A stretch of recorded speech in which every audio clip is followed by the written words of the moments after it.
May pasok ka yata ngayon, Mak eh. Ayaw ko. Mag-hi ka muna sa mga kaklase mo. Hi, ito kasama ko si Makmak, mga classmate ni Makmak. Pasensya na po. Hindi po siya makakapasok ngayon kasi tinatamad siya. Sumama siya kay papa niya. Kaya nandito, imbis na pumasok sa school, pumasok muna dito sa work para tulungan ng papa niya. Nag-cutting classes muna siya. Salin, pasensya na, pero si Makmak kasi gustong mag-cutting classes eh. Kaya hindi mo siya daw papasok sa school. Dito muna daw siya magtatrabaho muna siya kasi kinakailangan magkapera, kawawa yung baby. Kasi yung baby kasi kailangan may pagkain lagi yan. Kaya magtatrabaho na si Makmak kasi naaawa siya.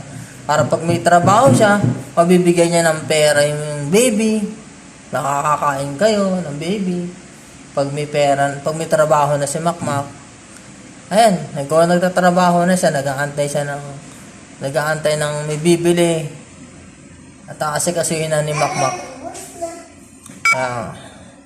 Malapit na kaming magkabenta maya-maya.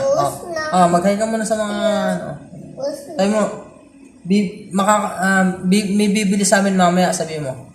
Ma, may bibili sa amin mamaya ng relo, sabi mo. Ma, may bibili.